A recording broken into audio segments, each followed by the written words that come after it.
Dig with guys, Akara. Hello guys.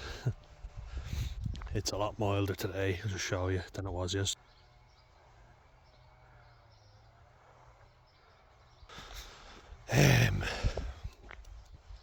And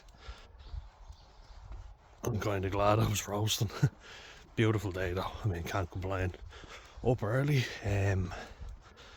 bright-eyed and bushy-tailed. And I'm wearing a gilet, so you can see it's a little bit colder. Shorts and a t-shirt yesterday. That was all.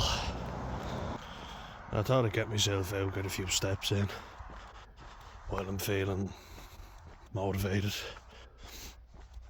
energised. But I wanted to talk about something that I realised I touched on, and I didn't actually go into it. That is trauma. So like I went into ACEs, which is an abbreviation for Adverse Childhood Experiences, and it's the leading cause of addiction and suicide.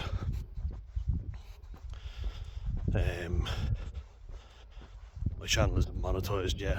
I'm just trying to get these videos across to as many people as possible, so if you do subscribe, share them. You know, it's important that we do. And even though I'm talking about difficult subjects, the fact that I'm getting it out really does help me, and like it actually heals me, and I hope it heals you too. As I say, lots of family members told me not to make this channel. A few friends were very supportive and said go for it, sounds like a great idea, so thank you to them. We'll hopefully get them on in the future, but trauma's a difficult one, you know, and what's it actually mean? Like, you know, you give the definition and all of what it means, which I kind of went over in the HSE guidebook that I had. But I'm going to quote Shutter Island and Max von Sydow, or Sydow, I don't know how you pronounce his second name, but he's the psychiatrist, the German psychiatrist in it. He's actually a Swedish actor, I believe, of German descent. But when Leonardo DiCaprio starts to kind of cop that things are not perfect in the psych ward, and your man tries to sneakily inject him with a sedative, they start speaking German to each other, and he says, what is the German for pain? Trauma means pain. And you can have physical trauma, head trauma, which I guess I have suffered, yeah. I've gotten concussions, gotten plenty of bangs to the head, which have probably affected me adversely. And that's something that I think we should all look into a bit more. Might make a video on it in the future. A lot of rugby players are suing World Rugby because they failed to protect them, and it's very real. It's seriously impacted their lives. Carl Hayman, he's been arrested a few times for assault and battery, domestic violence. Apparently it's completely out of character, like he was meant to be a big teddy bear. Benoît, the wrestler, the WWE wrestler. Rugby's more my thing, so that's what I kind of know about more, but Thompson has early onset dementia. The poor fella can't even remember winning the World Cup, which is mad. And he's only in his 40s, God love him. And when asked, like, what he thinks about rugby now, he says he wished he'd never played. Imagine that, you know. It was your career, but we talked about it yesterday. Like, God love him, you know. But that's the thing, you have to think of the risk to reward ratio in rugby, because it does take a lot out of you. And like Fozzie, the lad that I coach with, he has serious injuries from it. Now, he was a front rower back in the 2007 World Cup, when the scrums were literally touch, pause, engage, boom. Crouch, touch, pause, engage, and then you'd slam into each other. There was no control in the scrum whatsoever. When I think of how far it's come in a short period of time, it's good, you know, it is.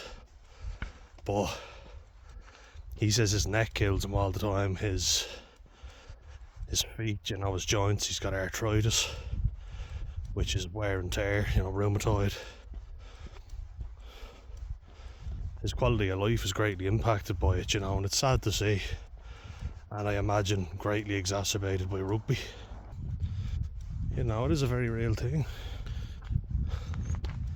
And my mum used to always have a joke, so fucking hell, there's so many cars come by. Imagine that, cars come by on the road. It's just not as busy this time, that's why I went for a walk now. It's usually not that busy. But anyway, yeah, like my mum used to always joke, and if me or my brother got a knock, Sam's my brother, Sam got a knock, Dan got a knock, oh, it's just their head, oh, they're fine. Yeah, very blasé, because we've got hard heads. But we used to get fucking seriously hit hard, you know, like. And coaches have a real duty of care to make sure that you're not playing on older teams. That's why I'm kind of pissed off, you know, at a lot of coaches, because they did just put us into older teams without asking what age we were, and we were like, okay, go on.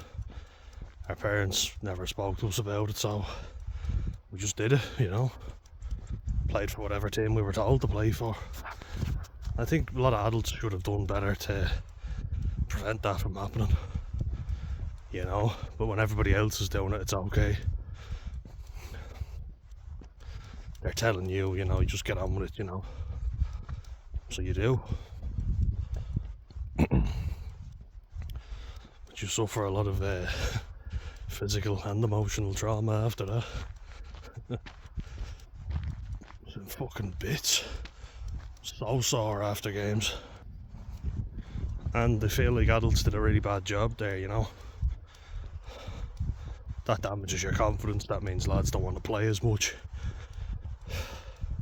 It toughened me up now, so there's that. Meant that I was able to take down lads my own age easily, because when you're playing with older lads, you are shitting yourself, you know, there's no denying it. But I remember, like, I talked about this before, but being 13 and playing on the under 18s team, so there were lads that were 16 and 17. Don't know if there was any 18-year-olds, but 16 and 17-year-olds anyway. Not only that, they were playing me at centre position I didn't even know. So not only are they put me in a team that's way too old for me, they're playing me out of position and giving out to me for not knowing what I'm doing. So, you know, I was only a kid, so at the time you're kind of thinking, this is just, get on with it. You don't think anything of it. Why would you? You know, the adults know better. But looking back now, I think that was really bad. That was poor form. They should have been more diligent. That was really bad on their part, you know, like, someone could have gotten, well, I could have gotten seriously fucking injured.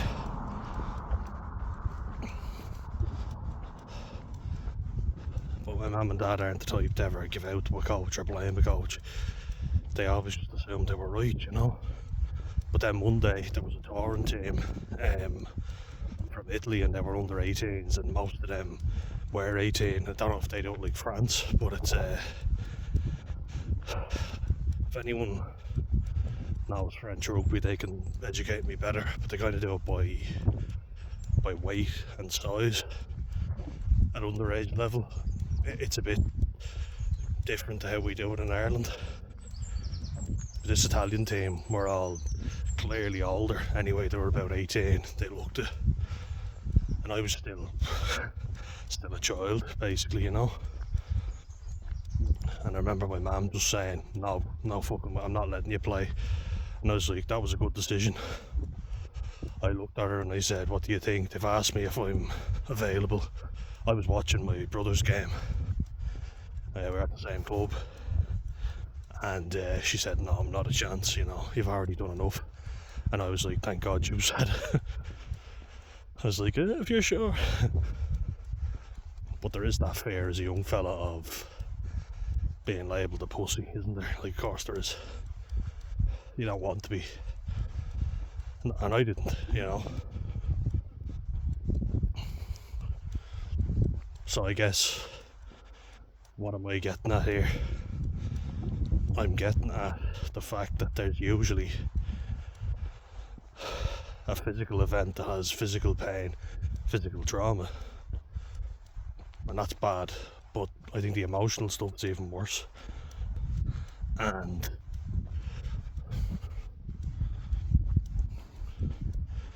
you know, sport, there's loads of things trying to land on me. Oh, look at him, it's cool, check it out.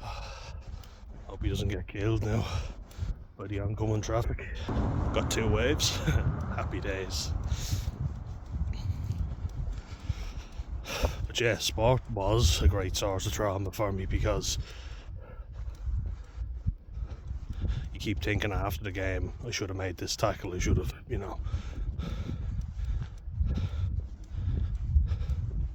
So there's like an emotional pain there, you know. And it's a starting point as well, where you're like, oh my God, I should have done this, I should have done that. And it was a source of not fitting in and being neglected, basically.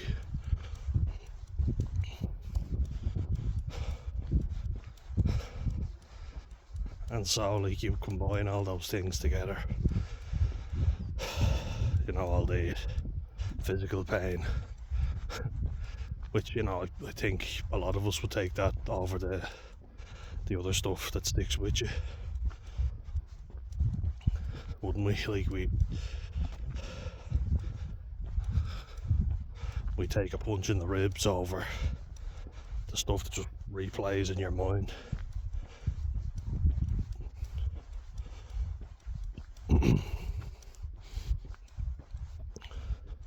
That's what causes the real cascade of events, if you want to even call it that. Going in my ears now.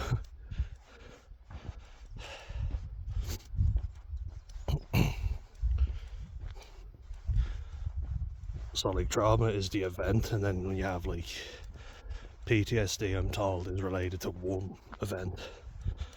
So, like, obviously the number one thing that comes into mind is soldiers at war. PTSD, we think of Vietnam and how much shit they endured. But there's another thing as well, like, I've used Vietnam before, but the symptoms didn't happen when they were there. It was post-trauma. They saw combat, it was horrific. They were spat at when they got home, that was also traumatic. Like, it's not as if when they got home from the war, they were treated so well. So, like, you have all that shit of actually fighting the war, but then, as they say, fighting the war with yourself when you get back. It was horrific.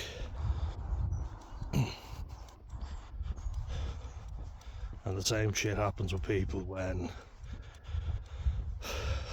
they don't fit in, you know, when events happen.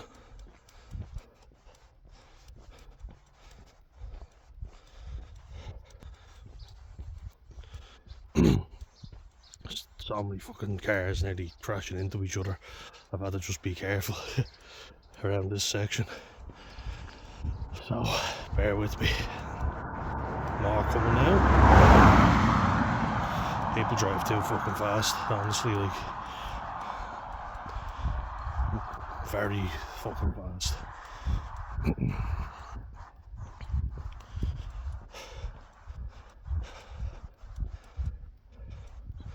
Oh, getting back to my point. Seems to have calmed down at last. But one thing that really pisses me off is, you know, when people say just get over it, you know, oh, that happened years ago, you need to get over it. Nobody ever actually stops to think, why the fuck would I want to remember it, you know?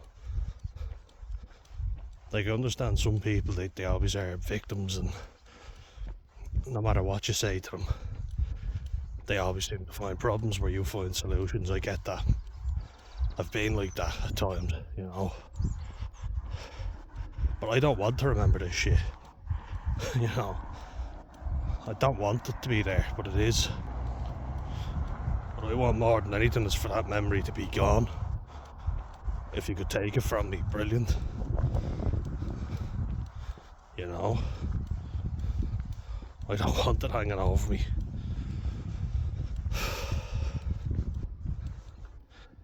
It's like, I've never been beaten up as a kid. You know, that, fuck's sake. Always a fucking loud engine as well coming by. Yeah, they weren't too bad.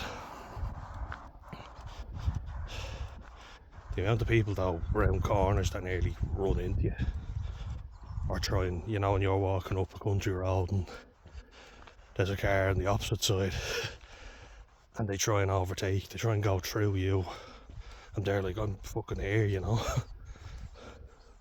Unbelievable. But yeah, I'm a big kid, so, and I am a big kid. I mean, that is true. Flies are back. These fuckers, I'll show you now. That fella. Down you go. Combination of horse and flesh flies. But those yolks just hook onto you and they bite you. There's horse flies and then there's flesh flies as well. Both of them are bastards. That's why I'm wearing tracksuit bottoms, because I've got the big cuts on my legs from my walk yesterday. Being safe.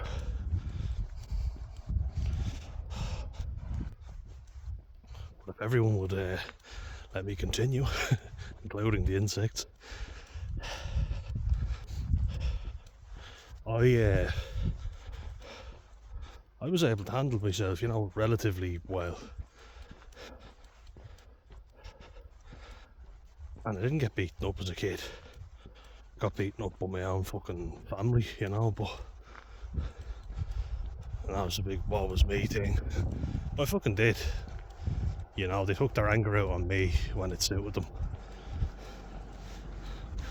And just let this fella go, boy. Big one. But yeah, big oil truck. Fairness, he was going by carefully, actually obeying the speed limit. Oh, we got another one. Head like that is just...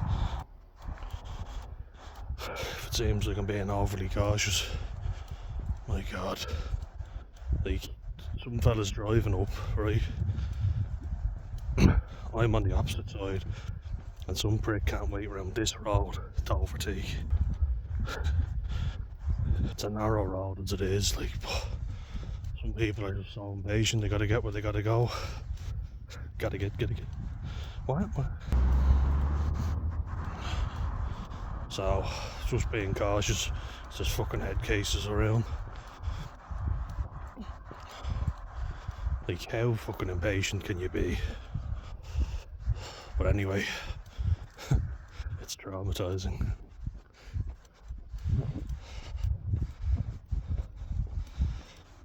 But like, it feels worse when you know people are just not looking out for you. There's blackberries here, I'm getting distracted. They're grown. Let's try it. Let's see. Let's try it there. It's good. Yeah, let's see that. Yeah, good. What my trauma comes from is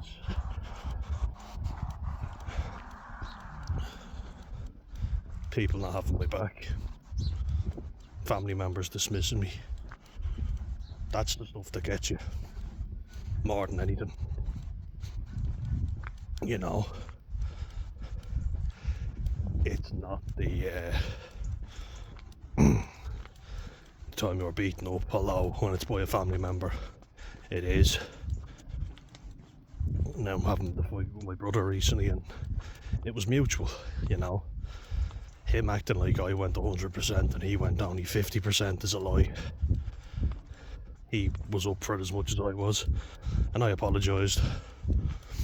But he seems to still go on as if I'm the one in the wrong and need help. And but anyway, that's his shit. We'll leave that.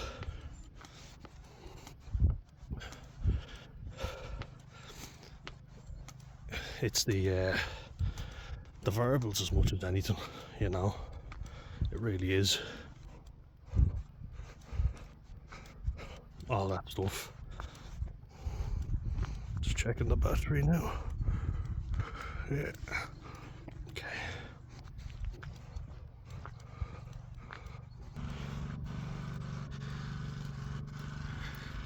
Right. We're back. Right. Just checking the battery. It's running low. But yeah, you know, I've talked about the other stuff before. It's when you feel invalidated, you know, not fitting in. For me, what the worst thing is like